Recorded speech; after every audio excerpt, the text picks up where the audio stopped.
Hello everyone. Um, I was just going through some awareness about something, so I just quickly wanted to make this video. Okay, so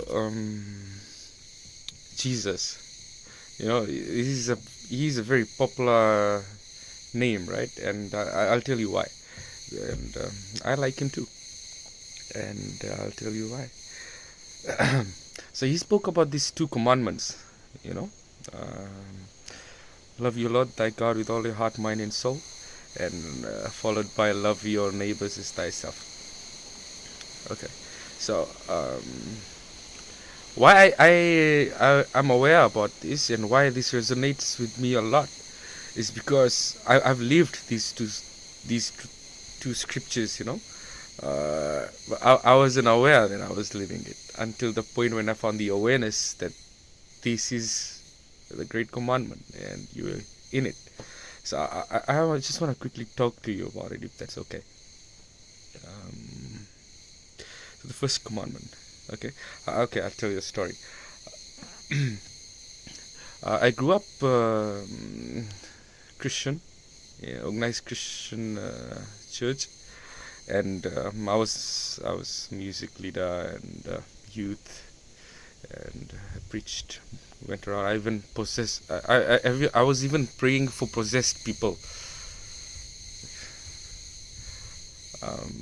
Anyway, so as I was saying, and then I guess there was something in me passed by my mother and my generation and the great divine.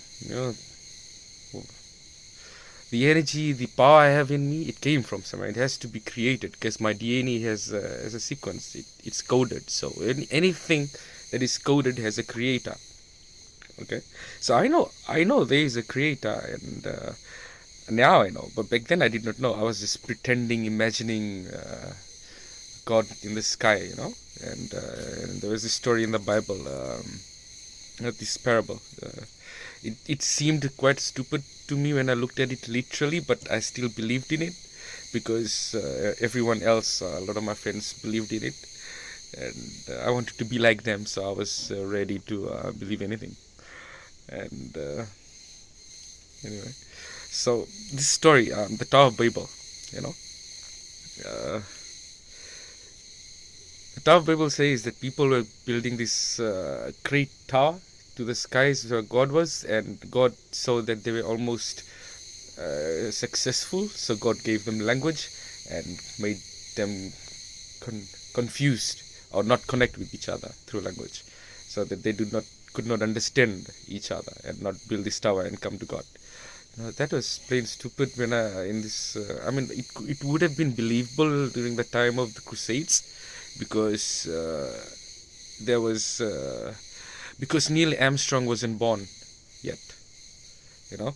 So we have built flying objects, identified flying objects, and they say we've been to the moon, and there are many galaxies, and there's space, and we've got a Jupiter, and Pluto is not a planet anymore. So there's no God up there, or you know. But I feel like there are aliens in other galaxies. But there's no God. But I know there is a creator, right? Because I'll tell you why. I turned atheist only because I started asking these questions to myself. I asked some gang as well, but obviously they changed the topic, right? So,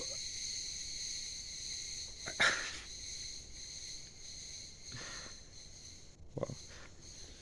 Okay. I'm sorry, I'm just trying to control my thoughts because this is the first time I'm making a video, and I need to, tame my energy right now. So, I was talking about the two commandments. Okay, and I turned atheist. Right. So,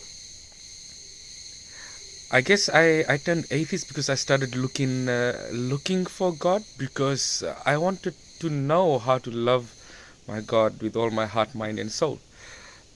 Like, because I guess I wanted to be real, more real, and not just follow trends and religion and all these things. So when I turned atheist, I subconsciously asked this question, oh, where were you? Because there was so much suffering in this world. Kids were dying, and you know, kids are suffering a lot in this world, and someone needs to do something about it. And I was looking for God. Where are you? If you are real, why are you letting these things happen? I mean, I don't know why. Christians really hate atheists. I think it's because of the attitude. Because they use these words, ridicule and stupid and idiot, and they're burning Bibles and Qurans on Facebook. And who would have thought people could do these things? So I subconsciously asked this question: Lord, where are you? God, my Creator, where are you? Father, where are you? Jesus, where are you? And now I wasn't getting any answers. I asked Buddha, where are you? Buddha wasn't. He was. Shiva, Lord Shiva. Yeah. I asked him. He helped a little bit though. So I could not find answers, and I could recall that when I was in primary school, I used to hear stories in books that when people used to, in old India's folktales, when people wanted to look for God, they used to pack up their things in this stick, tie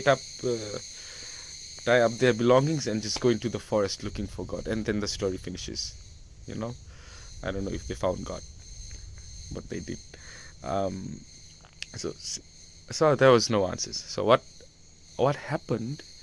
I subconsciously asked this question. I put this question out there, and then I recalled. Now I know that what that scripture means: ask and it shall be given. Well, you have to mean it, because words are inert. It has no life unless you mean it. And I guess subconsciously, through my pain, observing what's happening in the world, and I was going through a lot of things as well. I was going through this state of dukkha. When I use that word in Hindi, dukkha, I feel its vibrations in me. It means that I just need to endure this pain, and there is something after that, something beautiful. And so I guess when I asked this question, I put it out there. The universe, started a motion towards me, and I started being aware, and I started observing, so what, and I started coming to Dolai Suva. This is a beautiful place. You know why? I mean, it's as soon as I'll go out of this forest, it's freaking hot out there, but it's so cool inside here. This natural aircon, and there is no phone signals here. The network is so strong amongst each other. So we should know that anything natural has the original creator's design, and it's not manipulated yet. So I started coming here, and then slowly I started detaching from a lot of things, and detaching from emotions, and I started detaching from work, money. I subconsciously stopped looking for a career, and a lot of people got pissed at me for that. And I don't know. I started going in. I started spending a lot of time alone, so I started observing my thoughts, and it's like a slideshow. When you're alone, it's a slideshow. You can see it, no one else can. You can feel it. It's frames, it's like thought. So you observe it, and with those emotions, there are energy attached, and this energy in the form of emotions will make you either feel down, dark, hollow, or would make you feel bright, infinite, full of light, undestructive. And so I started observing all my thoughts, and in the process I realized I started facing my guilt, started facing my regrets, I started facing myself, the ego, my persona that I created while I was pretending to be is someone my friends liked, the society liked. So See, the funny thing is, when I was healing all these things, I was forgiving myself. You know how I was forgiving myself? Because I started seeing the lessons behind it. I started seeing the patterns of my life, of where it led up to, and I started feeling happy. For the first time in my life, I started feeling this original feeling of peace. It's not a word anymore for me, and it was so beautiful. And I started looking for all my thoughts that I hid in my head, the thoughts that I used to distract myself with. Sorry, I used to distract myself a lot, go out parties and friends and drinks and sex and everything. But when I came here, this narrow path, I lost everyone. I started losing everyone. I thought I was losing my mind, and I'm not, enough, and things like that. But it was the opposite reaction, because everything has an equal and opposite reaction. If you below, you will rise, and if you rise, and if you choose to only stay up there, you will fall. So, I started realizing and feeling, seeing that behind every thought, behind every bad emotion I was feeling, bad energy I was feeling, it was transformable, you know. And every time I healed a thought, every time I healed a past, um, ay bula, you know. So every time I healed my past, my thought, which was difficult to face, trust me, because every time I faced regret or guilt, uh, I used to feel bad, feel like I'm not a good person, and no one wants to feel like that, because we are interdependent. We need people to like us, be comfortable in our energy, and we have basic human instincts. We think it's flaws, but it actually not. It's actually not. It's actually a push to light, because you don't know what light is unless there's darkness. So, I started going in. Every time I faced my thoughts, I healed it. I took the lessons out, felt better about myself now, because the first time you face your past, oh, you did this, how could you, blah, blah, blah, other people don't do it.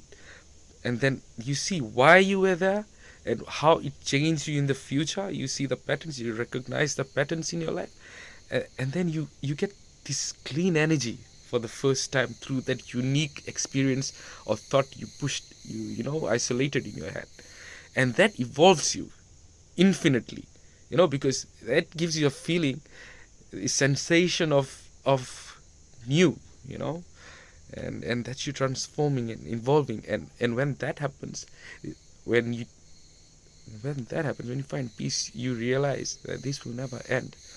It feels like home. So I started going inside, and then I realized that behind all my guilt, my past, my thoughts, there was this being, this essence, this life. It comes from this, I would say, I started feeling the real fruits of the spirit. I started feeling joy. I started loving myself, because yeah, I feel really good about myself, but I have no ego. It's amazing. You should try it.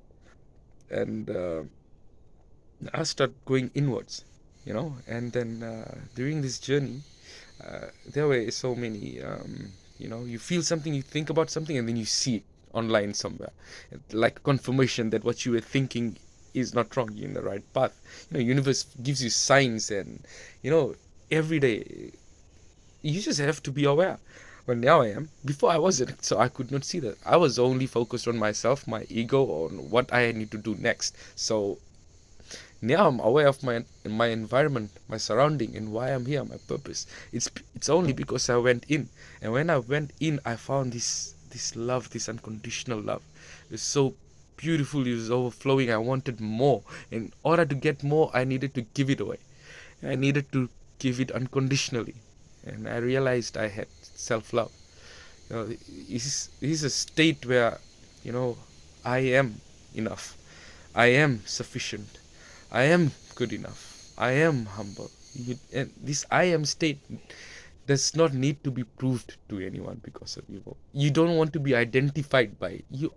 Because you are peaceful at where you are, because you have self-love, and you've already spent time alone, so you know how beautiful it is to be alone and get these downloads and thoughts and energy, and you start understanding what dimensions are, frequencies are, what chakras are in your body, what you spend a lot of time with your body, and you start going inside your body, so you start feeling your hands, because now I'm observant.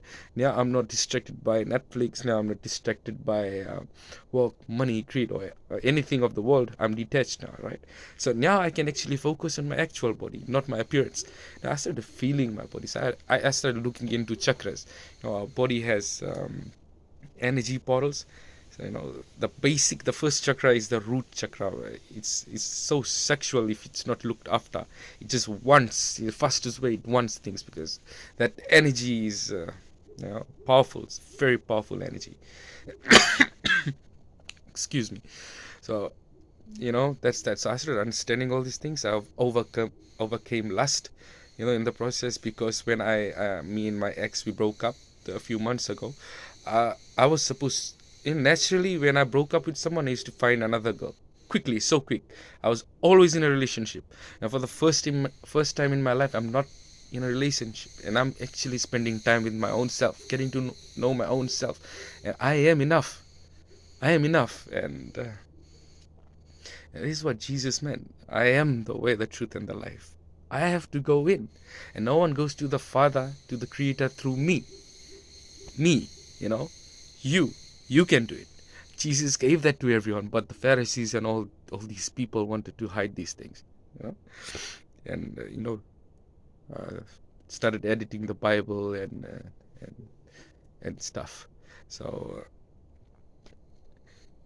so I found self-love. So I actually started loving the Lord, my Creator, with all my heart, mind, and soul. And when I found the first commandment, it became alive in me. And when I felt alive, I realized that this everything is packed into us, and we are the greatest, most perfect energy emitters or energy transformers in this world, because we are the awareness of this universe, and that's when you realize you have free will. Because I did not know what free will was. I thought free will was, I can get up and rape anyone. That's not free. I haven't raped anyone. I haven't. I'm kidding. So that's what free will is. It's something to do with the crown chakra. Like after your third eye opens, when you know what your energy portals are, how to use them, access them, and and I'm not lustful anymore, and I don't have these desires anymore. So I love the Lord with all my heart, mind, and soul, and naturally I have this unconditional love. And once I found the first commandment, now I can love my neighbors as myself. And between these two, I believe that our life is at, and it's beautiful. You should try it. If you have any questions, please let me know. Thank you for listening.